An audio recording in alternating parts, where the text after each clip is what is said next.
गुजरात चुनाव का रिजल्ट देखकर राजनीतिक विश्लेषकों के होश उड़े हुए हैं और सारे एग्जिट पोल धराशायी हो गए। ऐसे में ओवैसी को भी बड़ा झटका लगा है।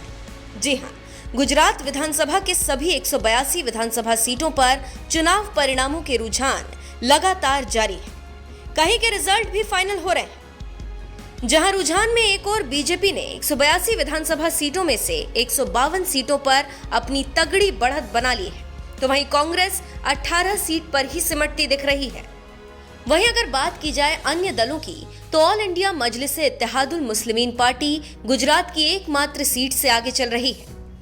गुजरात से आ रहे रुझानों की माने तो ओवैसी की पार्टी का पूरा सफाया हो गया। लेकिन राहत भरी खबर यह है कि एक सीट पर AIMIM उम्मीदवार अपनी सीट से बढ़त बनाए हुए हैं। जी हां, खबरों और रुझानों की माने तो गुजरात के कच्छ से AIMIM के उम्मीदवार शकील महमद समा रुझानों में आगे चल रहे हैं। इस सीट से सभी राजनीतिक दलों के कुल 10 उम्मीदवार चुनावी मैदान में थे, जिनमें केशुभाई शिवदास पटेल बीजेपी से, राजेश केसरा पिंडोरिया आप से, शकील महमद समा ओवैसी की पार्टी से, सैयद जुस्पशाह ममदशा BSP से और अर्जुन भूदिया कांग्रेस के उम्मीदवार हैं।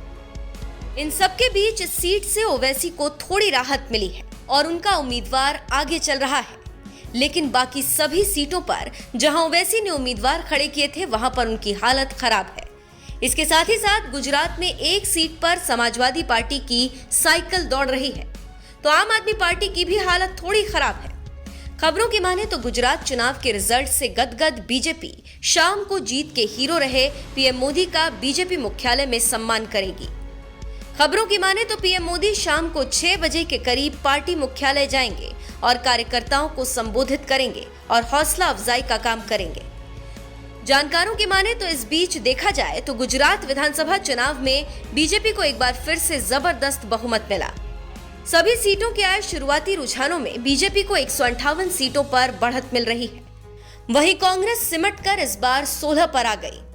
वहीं आम आदमी पार्टी जो सरकार बनाने का दम भर रही थी, उसको यहाँ पर सिर्फ 5 सीटों पर ही बढ़त मिल रही है। ये सौराष्ट्र एरिया की ही मानी जा रही है। हालांकि 3 सीटों पर अन्य को बढ़त मिल रही है। लेकिन अब देखना होगा कि आगे क्या होता है। लेकिन इस बार का रिजल्ट बहुत कुछ कह रहा है। इसका विश्लेषण बाद में होगा, लेकिन फिलहाल तो रिजल्ट देख बीजेपी गदगद है और ओवैसी के होश उड़े हुए हैं।